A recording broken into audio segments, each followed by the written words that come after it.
ગોંડલનો એક ખૂબ ચર્ચિત કેસ રાજકુમાર જાટના કેસમાં ગણેશ ગોંડલને ક્લીન ચીટ મળી ગઈ છે। ગણેશ ગોંડલ સામે કોઈ નક્કર પુરાવા એસઆઈટીને મળ્યા નથી। કોર્ટમાં જ્યારે તપાસનો રિપોર્ટ મુકાયો ત્યારે શું થયું એ વિષય પર વિસ્તારથી વાત કરીશું। નમસ્કાર, આપની સાથે હું છું પાયલ।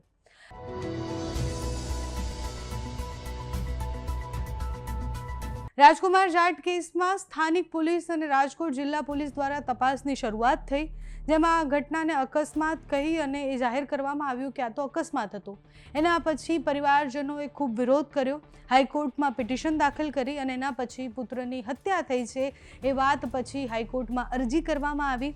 હાઈકોર્ટે તપાસનો આદેશ આપ્યો। એસઆઈટીની રચના થઈ, જેમાં સુરેન્દ્રનગર જિલ્લાના પોલીસ વડા પ્રેમસુખ ડેલુ અને ડીવાયએસપી જેડી પુરોહિત પણ હતા અને આ એસઆઈટીની ટીમે તપાસ શરૂ કરી। તપાસ શરૂ કર્યા પછી નાર્કોથી લઈને અલગ અલગ જે તપાસ થતી હતી એ બધા જ પુરાવા ભેગા કર્યા અને એના પછી રિપોર્ટ જે છે એ કોર્ટમાં રજૂ કરવામાં આવ્યો। ટીમે તપાસમાં જે ઘટના સ્થળ હતા એના આજુબાજુના તમામ સીસીટીવી કેમેરાની ફૂટેજ, અકસ્માતમાં જે બસ ડ્રાઈવર હતું એનું નિવેદન, ગણેશ ગોંડલના સાથીઓના નિવેદન અને અલગ અલગ પાસા પર 3 મહિના સુધી તપાસ કરી। ગુજરાત હાઈકોર્ટમાં એસઆઈટી દ્વારા આ 3 મહિનાની તપાસ પછી રિપોર્ટ મૂકવામાં આવ્યો, જેમાં રાજકુમાર જાટનું મોત એ અકસ્માતથી થયું હોવાનું જાણ થઈ। આ બનાવમાં ધારાસભ્ય ગીતા જાડેજાના પુત્ર ગણેશ ગોંડલનો કોઈ હાથ ન હોવાનું રિપોર્ટમાં સામે આવ્યું। હાઈકોર્ટમાં રિપોર્ટમાં ગણેશ ગોંડલને ક્લીન ચીટ મળી છે। 29 જૂન 2026ના રોજ હવે આગળની મુદત હાથ ધરવાની છે।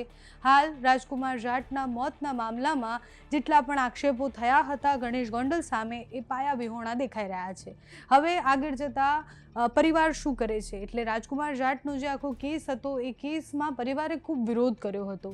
જે તે સમયે બહુ જ બધા આક્ષેપો કરવામાં આવ્યા। સંસદમાં પણ એની ગૂંજ ઉઠી હતી કે જાટ સમુદાય જે આખો છે અલગ અલગ જગ્યાએ રાજસ્થાનથી લઈને બધી જ જગ્યાએ વિરોધ થયો અને કહેવામાં આવ્યું કે ગોંડલમાં જે કાયદા અને વ્યવસ્થાની સ્થિતિ છે, એટલે તમે કોઈ એક માણસની સામે પડો છો તો એ તમારા ઘરમાં આ હદ સુધી ખરાબ કરી શકે, તમારા દીકરાને મારી શકે, આ બધા જ આક્ષેપો થયા હતા। ગણેશ ગોંડલ પર થયેલા એ આક્ષેપો પછી હવે કોર્ટમાં જ્યારે રિપોર્ટ રજૂ થયો છે ત્યારે ગણેશ ગોંડલ સામે કોઈ જ નક્કર પુરાવા, કોઈ સીસીટીવીમાં ગણેશ ગોંડલ દેખાયા નથી।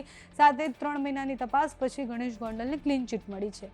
આગળ રાજકુમાર જાટના પરિવાર શું કરે છે, એ શું નિવેદન આપે છે, ગણેશ ગોંડલ આ વિષય પર શું નિવેદન આપે છે જોવાનું રહ્યું।